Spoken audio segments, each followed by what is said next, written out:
Welcome back to the Chasing Happiness podcast, an honest podcast about finding happiness, what it really means, and the process of getting there. My name is Crystal, and today I am joined by my wonderful friend Zizi, who, for those of you who listen to this podcast regularly, you will know that I met Zizi through Clubhouse because I talk about Clubhouse all the time. But Zizi, for people who don't know you, do you want to basically introduce yourself so that people can get to know you? Well, I really don't like to introduce myself that much. Well, then let me say you are an author above all else. You have written what, 9 books now, you said? Yeah.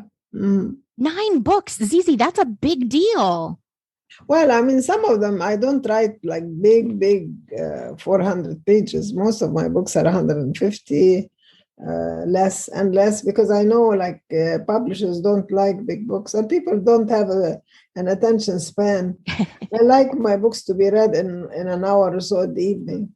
Which I think is actually perfect because, like you said, we don't always have a whole lot of time. And you have so much wisdom to share that I love the fact that your books are a little bit shorter because people can take, 15 minutes after the kids fall asleep at night and they can start to read your book. Yeah, and some of them put them even like I have some people who have put them on their table in the living room because they have some poetry and they sort of post notes of some poems that they like and they share them with the friends when they come. So it becomes like a conversation piece. I love that. Yeah, like it's mostly like a little bit of prose, but mostly poetry. That's fantastic. So Zizi, that makes me want to know, why did you decide to start writing books? Well, there's a big story behind that. When in 1994, exactly, I had a double accident where I had both hips injured. And I spent about 6 months in hospital with metals and, screws and things in my hips. And it took a long time to recover. And as a consequence, I used to be working for the Ontario government. And I had private practice and I was teaching at Ottawa U for a little bit. So I had to stop all this. It became very impossible to do all this and start hopping on a, crutch or whatever. Right. So I decided to, I just had to spend almost a year doing nothing. And during that year, I went into a severe depression. And I, of course, being a psychologist, I also know that, you need to have treatment. Sure. So I went to see a psychologist. And I still was feeling, as if I used to attach the job to me, like I am my job kind of thing. So I felt completely, I'm nothing anymore because, and first of all, people also were used to being around, invited to dinners, and the social life immediately drops. And the only friends that remain are the true friends, which was good. I mean, at least I sifted all the ones that I shouldn't be having as friends. So anyway, because I was very attached to Rumi and spirituality, I even became more and more involved in that. And I kept praying every night, God, I always have this good morning, God, how can I serve you today? My question daily. So one night, after praying so much, I get this complete feeling of being on top of the world, and I'm receiving 2 large arms hugging me. A real hug, almost like, being really hugged. Aww. I miss that because nobody can hug me on the wheelchair. So anyway, and a voice said, get up and write. I had never written anything before, to be quite honest. Even my psychological reports, I used to hum and complain, and my kids, oh, Mom, come on, I have to write this report. So anyway, I got up and I found my hands were writing automatically. And by the morning, I had written what would be enough for 2 small booklets. And in 3 weeks, there were 4. Wow. 4 booklets called Feelings, Reflections, and then Contemplations. And, my son actually wrote the introduction to Contemplations because he saw the whole process. Like he saw the development that was going on. And then the last one, Revelations. So that's how I ended up writing, and I didn't believe I wrote it myself, therefore I gave it for free. I went to Cancer Society, and I had a best friend, Yam. She took them to anybody who was having a problem. Aww. And we gave them out to Cancer Society. I also gave a lecture there and gave the books for people. So they know, like, it was about me, but written in a different way, Right. It was as if I was reading the Bible or, telling people what I was going through, but also it had the sense of, hope. It was in my personality as well. So that's how I began. And I really didn't have that. And then during the whole thing about September 11 and all that stuff that happened, I wrote a couple of books explaining the true Islam to young people, because to tell them that Islam is, surrender for goodness and for love, not for this kind of stuff that was going on. There was so much hatred and so much. Right. And that was the thing that turned me off religion in general. I really believe in Rumi when he said, I visited church, I visited the mosque, and I visited the synagogue, and then I looked inside my heart. Everything I needed was there. That's how most Sufis, which I am one of them, is that you can have direct connections with God without intermediaries, and that what you need is already there. All you have to do is dig out the diamonds, So that's how I began writing, and then I then started the writings of, the other 3 books that were bestsellers.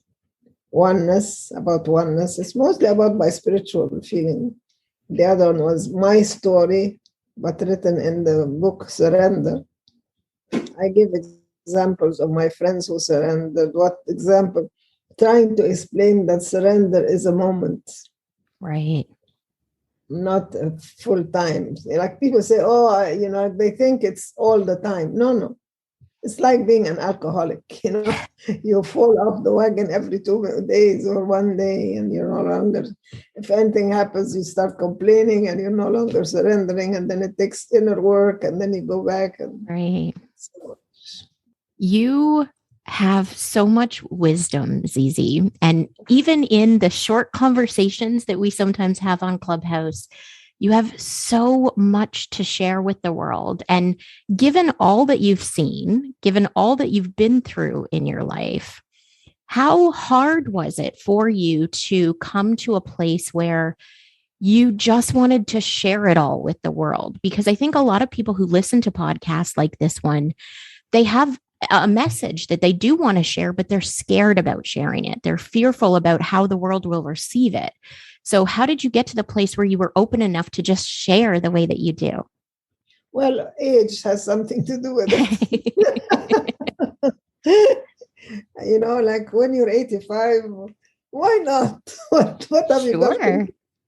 And also, no, I think there's a very important point. You should never share from a wound. You have to share from the scar. So when I share something, I don't cry because it's no longer a wound. You can share it with hope, with suggestions that are. So you sort of look at what happened as an observer rather than a person who's wounded and victim and all that. You look at it as a victor. And I think the incident that helped me with that was one day, and it takes a long time. First of all, I had a horrible childhood. Persecution from kids, being labeled, crippled, making fun of me, abusing me. Teachers, some of them, although I was in the best, excuse me, I better take it, accusing, saying things that are, ice cream helps with the voice. Yes, for everyone listening to this podcast, Zizi has lost her voice. And so she has very politely agreed to chat with me today. but we are, we're taking it slow. We've had technology issues and Zizi's recovering and we're taking it slow. So if you do hear a couple of breaks in here, it's just because, Zizi needs a drink or some ice cream to help her throat. So one day I have a son who's now head of gastroenterology at the Civic. And before he got married, he used to play the guitar. He still does.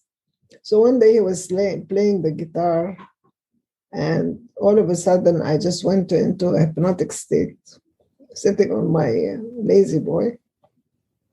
And it was only a few seconds, but what I have seen in that seemed like a whole hour. Wow. So what did I see? I observed.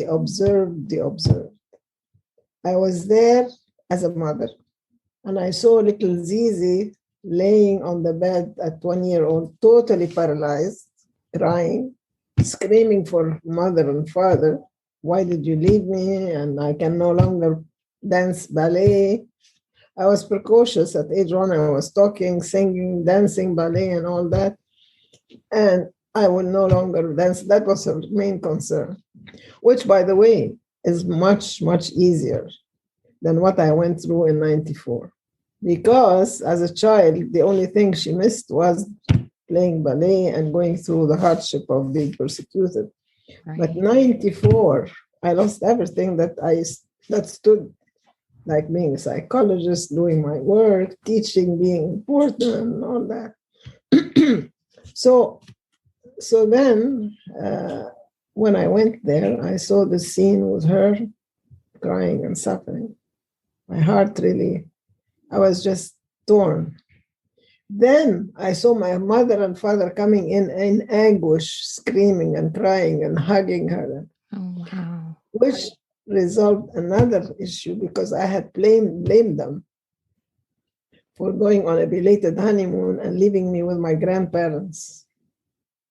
So it was a double whammy, but it has opened the thing for me because I saw them in anguish and really caring. So at this moment, I just felt so much forgiveness for them and so much anguish for my little Zizi and so much, what shall I say, understanding from my part, acceptance, allowance, allowing things to, happen and to process. So, and then all of a sudden, Crystal, what I found was, like, you remember some people talk about being born again? Yeah. And finding love. That's what I found. I found love not coming from me. It just like gushed from up there or somewhere. And you have this total love for everything, total unconditional love towards my parents, towards little Zizi, towards myself, forgiving myself also for accusing them of not caring and having bitter feelings towards them. Right. It was quite an experience. So as soon as I came to, which was a few minutes, I called my parents. Luckily, they were still alive, and both of them were home to receive my call. And when I told them what I saw, they started crying and saying that, it was like a mutual crying session. But the funny thing is that they never communicated with me. See, during that time, my time, a long time ago, children were to be seen but not heard. Sure. So I don't remember one day in which we ever talked about either the disability I got into, the polio, nothing. They were hiding their feelings, and I was hiding my resentment and my feelings. So that was the first time we ever just opened up. Wow. And it was just a beautiful moment of forgiveness, of love, of everything. And then from this moment, I just was in love with everything in life, with the word, with the chair, with the. I'm afraid to step on, even like a fly. So no, don't flies. So, and from that day on, I just felt this is my mission. This is what God wants me to do. Is just my beloved. Just spread the word of love and hope and joy. instead of, and of course, what helped was also that I had met Helen Keller. I must, professionally, what helped me, see, this is the emotional side. The professional side, when I was in 1952, that would have been like I was last year of high school. She came to visit Egypt. Oh, wow. And the principal of the American College for Girls, which was the top private school for girls at the time, the only school that accepted me, by the way, everybody else refused because they thought I was a financial risk. Wow. Because if I'm a financial liability, and that remained until I went to the States to become a psychologist. I'll tell you about that. Oh my gosh. So she brought me to her office and what did I do now, And there I find Helen Keller with her teacher. I forget what her name was. I thought it was Anne something, but it's not, that wasn't there. So anyway, when I saw what the woman had and what she was capable of, because she came to after I talked to her, she came and talked to the whole school body in the chapel, and she was dancing to music, talking. So it just, threw me. I said, what am I? Like, just for a little limping, because at the time I was limping and wearing, some, braces lighter than when I was a child. So then she talked to me and she said, you admire me. I said, yeah. I said, you know what? Remember this. One day you will be just as admired because you have so much. I can feel. She gave me hope. She gave me motivation, So that was it. That really made me say, okay. And then I decided I have to become a psychologist. And I went to American University in Cairo, and I didn't find psychology. I made them have a psychology major. Oh my gosh. Because I took every psychology course in every single department. So I ended up with the number of hours that are required to give you a major. And at that time, I graduated with highest honors and had the President's Cup. So I guess they had no choice at the time. So that's that part. And so then, I got married. Another, one of the worries that my parents had, what, is she going to get married? Is she going to have children? Sure. So I worked for the Ministry of Scientific Research when I came back from the States. And I worked at the American University teaching psychology there. And I also worked part-time. See, there you can work, it doesn't get cold. And I started a department for girls who are locked sometimes at homes in the attic because they were developmental disabilities. So for families who can afford the expenses of private school, we had the department. I set it up, and that was one of the final things I did in Cairo. Then I went and reported about it in the Toronto International Conference. And that's when I got the offer to come to Canada. There were representatives from the Ministry of Ontario government. They offered me to come and go to Picton. That's where I stayed. There was a facility there up on a beautiful hill. I went and saw it in the summer with the sand beaches and all that. And I accepted the offer right there and then. And everybody said, did you accept? Of course, I didn't know what it was like in winter. Sure. In winter, we had to get out on the clothesline. It was so bad because it's like a little island. So and I did a lot of work and I got a lot of quick promotions from the minister and that's why the downfall was hard. Sure. So that's it. You say, that's it. Kind of like, this is just my story. But I think for people listening, that's a lot, You not only sort of forced the world around you to adapt to you, but you also allowed and were open to change and opportunity, leaving your country and coming to a different country, especially when you don't know what the weather is like or the area or any of that. That's a huge change. And when I went to the States, I believe me, Crystal, when I went to New York, when I stopped from the plane, I was very young at the time. I was the only one in Egypt that went to the States, or my family at least. And my father, I could see he never shows any feeling. I got a scholarship to go to Ohio State University. So he had gone to the United Nations and made some friends. One of them was a lady called Maria Berner. So I stayed with her in New York. I couldn't believe the height of things, Oh, all these skyscrapers was nothing compared to Egypt. And it was very hard for me. Very hard. Like I had to go back for Christmas. I went there in September. I had to come to hospitals and things. So, so finally, everybody said, sorry, it's going to be difficult to help you and so on. And anyway, so the last hope was one psychiatric hospital and mental health clinic in Columbus, Ohio, where Ohio State was. And my advisor at the time, he was a nice professor. Okay, so he said that this agency will reject you because of, again, the financial liability. And the only thing I could do was I asked them to give you an interview before they reject you, at least give you a chance to speak. Sure. So I said, fine. I was first very unhappy about it. But I went and I said, okay, what have I got to lose? I went to them and I remember exactly what I said. I said, I want you to explain to me. I know you want to reject me on the basis of financial liability.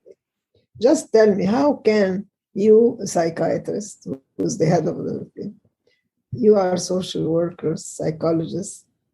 I spent all this money my entire life. My family made sacrifices to bring me to the States and for me to come here. Right. And you want to reject me on the basis of my disability and finance. What do you think this is? Is this what our professional ethics dictates? Just answer this question and I'm happy that you. This just stunned them. They didn't know what to say. And, if you want a legal document that I take off your responsibility entirely and not to ask for any indemnity or whatever, I'm happy. Get your lawyer, get a letter, and I'll sign it. Wow. So they said, all of them started clapping. And they said, we're taking you unanimously. We're accepting you and we're accepting you to also train at the So I know I'm not as soon as you tell me you can't do it, then it's time for me to show you that I can. I love that, Zizi. And I love that by doing those things, you inspire other people because, for example, you joined Clubhouse, which is this brand new app last year. And it was, this new sort of form of technology. And most of the people who were adopting that platform were in their 20s and 30s. And here you are, someone who has lived a lifetime. And you were in more rooms than anyone else that I knew. You were checking everything out. You were participating in everything that you could. And I think just the fact that you're still willing to learn and willing to try new things, I think that's such a huge inspiration for people. And you've sort of been trailblazing that attitude, it sounds like, for your whole entire life. So that's amazing. Mm-hmm. I am great. Oh, Zizi, you might be frozen. Can you hear me, Zizi? So for anyone listening to the podcast, I do apologize. It seems like Zizi and I are having some connection issues. So if there is a few moments where it cuts out, I do apologize. Oh, can you hear me now, Zizi? Yeah, I can. Okay. Some technical issues. So I apologize. But let's pick up, Zizi, where we were sort of left off before I lost you on our little Zoom call here, because I think the fact that you have become so involved in Clubhouse, you have sort of made it, I feel like, almost a part of your day every single day. So do you want to chat a little bit about how that's helped you over the last, I'd say, year and a half, especially because of COVID, right? Yeah, I remember that my husband passed away a couple of years ago, and I had finished the books. So I really, this lockdown, I spent 8 months in Egypt being locked down, unable to come back because I usually go for winter. Okay. So I was unable to come back except in July. But boy, the difference I saw between the developing countries and here is a big difference, because there they're more controlled by whatever God wants, the sort of, let's say, fair but more healthy way of looking at things instead of the paranoia and the fear that Sure. controls you. I came back in July, and then the lockdown continued, and I had nobody at home except the attendants who come and help me. So I was alone, and I found that this helped, especially, I think, I bumped into the 3 rooms that really helped were this Pause and Reflect, which was a meditation room, and then Miracle Morning, which is all the morning routines of, visualization, all that stuff. And the daily gratitude has really helped me. So when the others were just bits and bits, I just find out what they are. But they have filled my life. And it really filled, and I was busy contributing, not just going and listening. I would go into the room and put my hand up Right. on the stage and participate. So, well, and you have had some amazing conversations with people. And, I think it's a testament to who you are as a person, but I also think it's such an inspiration for people who get to meet you and get to hear you speak, because it doesn't matter how old you are. It doesn't matter where you are in life. You can learn new things, and you can, grow and challenge yourself by trying something that's a little different. And I think that's just an amazing part of who you are. well, also it's an amazing part of the being a voice, social media, because like, look at you and Donia and some of my close friends. It was through voice, because voice can tell you what the person is like. Yes. Like, you feel that person through their voice. So I've made amazing friendships. I mean, some of them were not that great because people just don't have that, love that they can, or even forgiveness. Sure. Some have always this paranoid feeling that every word you say means something else, and I don't need that. Right. Well, and it is So hard, I think. As you were saying a couple minutes ago, it is hard if people are approaching you from a place of the wound instead of from a healed scar. It's a different kind of conversation, right? Very different, very different. And so I owe it to Clubhouse. My last book actually is about Clubhouse. I talked about Chris Delaney, about, the meditation room, this and that, and my transformation. That transformation, when you really think about it, it was because I had become aware of little Zizi. I had parented her and got her to the point where she got over the inner child to that 25. So when it happened, she became me. Right. So it was like entering another person. And it was really an interesting experience. Like, you feel physically you're 85, but you're dragging your body to listen to what the 25 feels. I've always been that way. So the period of marriage was a restrictive years, which I don't advise marriage. Unless it's a very, I like people. I have friends who are married in 2 different cities, and they're very happy because they don't have Maybe they figured something out there. Yeah. So anyway, that freedom is so important to me. Freedom to hear music, to speak, to do what I want. I mean, of course, I'm grateful that I had my 2 boys. They're wonderful boys. One of them is a lawyer, corporate lawyer in Toronto, and the other one is the head of gastroenterology at the Civic.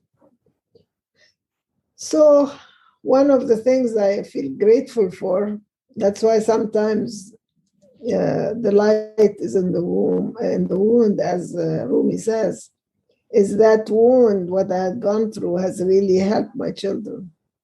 Because every time they face a problem, they say, well, what does that compare to what my mom has overcome, Sure. And that's such a huge thing when you're looking at challenges in your life, right? To be able to say, my mom or someone I know and love went through this other thing. And if they can survive that, I can figure out a way to survive this. That's a huge thing. And the grandchildren actually feel it even more. Like you could see, I have now, the grandchildren have become like, one of them has a master's now, and the other one just became an architect. And then the little ones are 14 years old.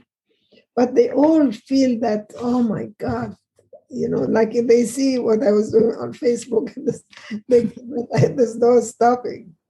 But Crystal, this also is a disadvantage. Because sometimes when you feel like you're young, I feel like you're a granddaughter. If I feel you are having a problem, I might come on and offer you things that you're not ready to do or you don't want to do. And that might become overstepping my boundaries. Sure. So that's the for agreement thing. Respecting boundaries. Right. As a psychologist, you have two. One is you're a psychologist, you have experience, you've had a lifetime where you can see things from a different perspective. So you feel it's not fair that I know this and I shouldn't share it, but then the one you're sharing it with may not want it. That's so true. And such a good lesson for everyone, regardless of whether they're a psychologist or not, because I think a lot of times we feel like everyone should know what we know because it changed our lives or it helped us in some ways, but sometimes people aren't ready. I feel that I owe it to them, that if I'm your friend and I see something that I have seen in my life or something but we like to learn from our own mistakes. True. And I have to remind myself, and I tell people, tell me no, tell me stop it.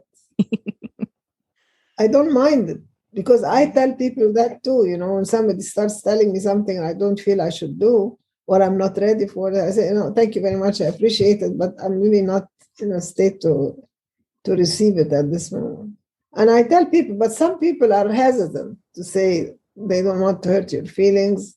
So you end up being, like it happened once to me. I don't know if you were there when I apologized to him publicly in the room, because it happened to me one day. I'm also psychic, which is another thing. I had this, I felt I was channeling his grandmother. When he started not having meetings, skipping things, it's just like I said, like don't leave people that way because you lose the community. Right. You have to keep in touch. You have to do this and that. And he felt I was overstepping my boundaries, which I was. Like he didn't take it. I said, I'm like your grandmother is only 30, what, 39, 34? Something like that, yeah. He's younger than my kids. Like he's almost, he's only going to be his grandmother, So he didn't take it in the spirit. But then again, I think he will realize that I was right, because communities, you have to keep in touch. You have to be there. You can't just go and have someone work out the whole procedure for you and you let them, Yeah. And you have to involve everybody, not only a few, so that everybody feels this is my community. And we used to feel that way for a very long time, but all of a sudden, something happened. So I'm learning. So please, if I ever tell you something, let me know. Thank you. Stop me. No worries, Zizi. Your advice is always welcome. And I promise I will always set healthy boundaries with you as well. One of the things I do want to ask you about, though, is, you are also a fellow Canadian here in Ontario. And the last year and a half here, visit me. I will totally come and visit you, Zizi.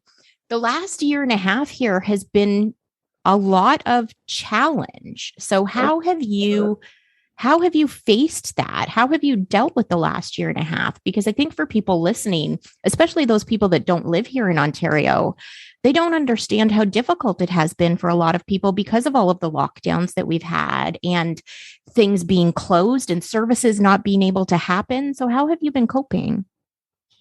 Well, I'll tell you what have been coping with me is that what happened was most of my workers didn't want to work.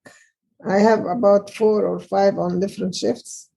And another unfortunate thing happened is one of my workers caught the virus. Oh, no. So everybody didn't want to work. Because then I became a carrier because she helps me, therefore I became a carrier. And then one of those people, when she saw that everybody disappeared, not that they don't want to work for me, but they're afraid and they have been advised that I am a carrier, therefore they're doing close things. So she called me and she said, do you mind if I come and work for you full time? I don't care even if I get it.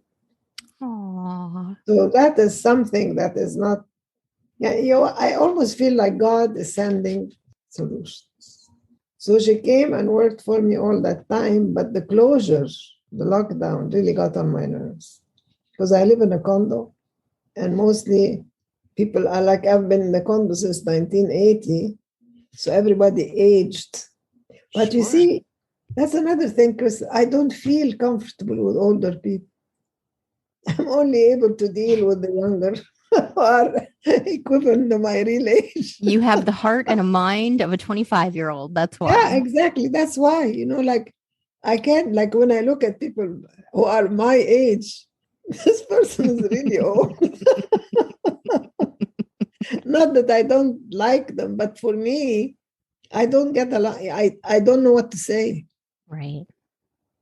Like, there's nothing like I'm much more, so that has been a disadvantage too, as far as men and women equally. Sure. So because most of my friends are always much younger, much younger. Well, you surround yourself, Zizi, with young people who keep you vibrant and young, and that's how you're able to do all of these amazing things that you do. Yeah, it's almost like happens naturally. It's happening to the annoying part, even on the club, on especially from men. I get all these men who want to, befriend me. Let's go on whatever, WhatsApp. Let's go on what's the other one that is private, Hangout or whatever. Oh my gosh. They want to have conversation. I said, look, I'm 85 enough to be. No. Age is not the problem. Zizi, look at you go. So what do you do? Like, I try to, tell them I'm 85. The first word I say I'm 85, old enough to be your grandmother. Age is not, it's only a number. That's the state. So that's it. That's a huge lesson for people, though, right, Zizi? Because, we live in this society that actually puts a lot of focus on how old people are. And really, it's all about your mind and your spirit and your heart. And, if you're 80 and can be doing the same things that a 25-year-old is, then you don't have to feel old. Yeah. So, but the basis of all this is love. Love is the only energy which is the unconditional one. That's without judgment, without expectation. Right. Not to expect something in return and not to judge. Of course, as a human being, sometimes you do. Sure. And sometimes you need to feel loved. You need to even be told, I love you. Like you give it, but you also, I found it at the beginning difficult to receive. But now I have to ask for it sometimes if I'm really feeling down. Sure. My son talks to me on the phone. I said, tell me you love me. He said, what do you want any more proof than that? Aww. It's just hearing it. Yeah. And I think one of the things that I've learned, especially in the last year and a half, as we've gone through all of these changes worldwide, is it's so important to tell the people in your life that you do love them, because you never know when it's going to be the last time, right? And they deserve to hear it, and you deserve the feeling you get when you say it to them. And the only moment you can control is now. This moment. We don't control the next moment. Yes. Like if I feel something, I love you, Crystal, that's the only moment I can control. 1 hour from that is, yeah. Absolutely. You are 100% right, Zizi. And for everyone listening to this podcast, I am going to include in the show notes for this episode all of the links so that you can follow Zizi on social media, so that you can go and get her books, so that you can follow her on Clubhouse and listen to all of the amazing conversations that she is having. Now, Zizi, when I typically end the podcast, I end by asking a few questions of the people who join me. But I think really there's only one question that I really want to ask you. And that is, what does happiness mean to you? Happiness is a choice. I choose every day I'm going to be happy today, no matter what. It does, and it comes from within you, so you control it, because the last, like when I lost my voice, people were saying, a lot of things were said, supportive and otherwise. And then I had this vision or dream in which I got reprimanded by my beloved saying, nobody, you should not listen to anybody. I'm the one who controls. And I'm telling you, you're going to get your voice back and you will use it in my service to spread what you're doing, which is serving others with love in my name. That's the only thing I'm asking. And it comes like I'm able to talk to God every day. I always ask good morning, God, what do you want me to do? How do you want me to serve you today?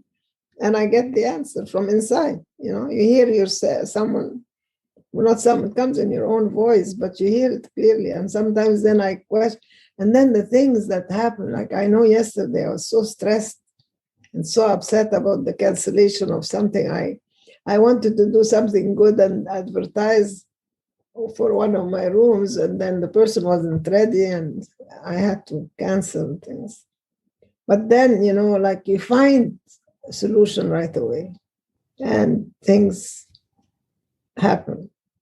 So I operate like how sometimes I feel like I'm in a feather in the wind.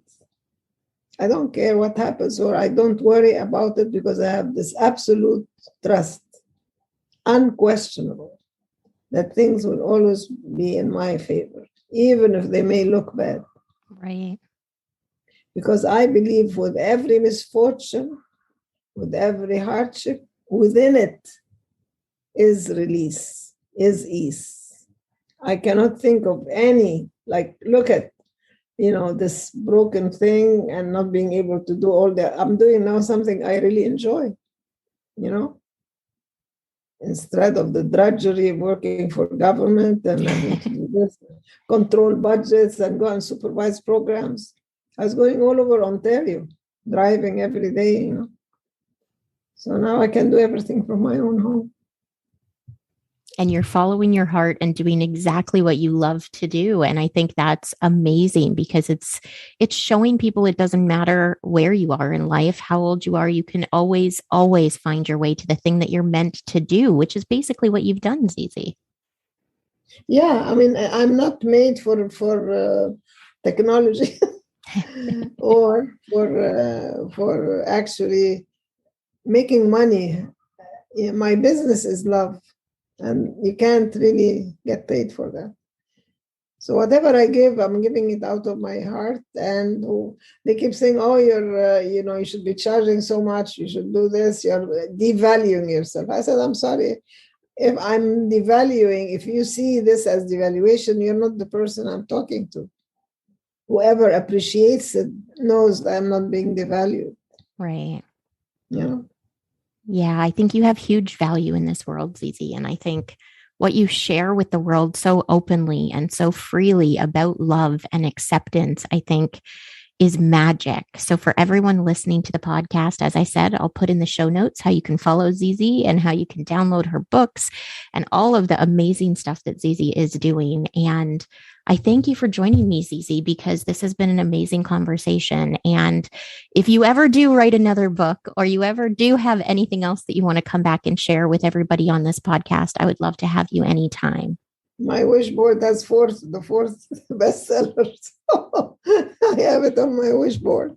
Okay. Well, fingers crossed, for everyone listening to this podcast who goes and downloads, they will help you get there. And, maybe by Christmas, it will be.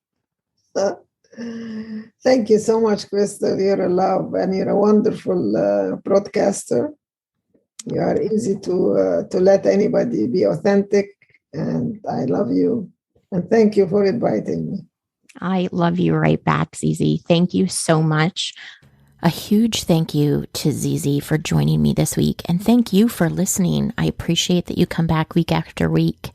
And if you find the podcast something of value to you, share it with your friends.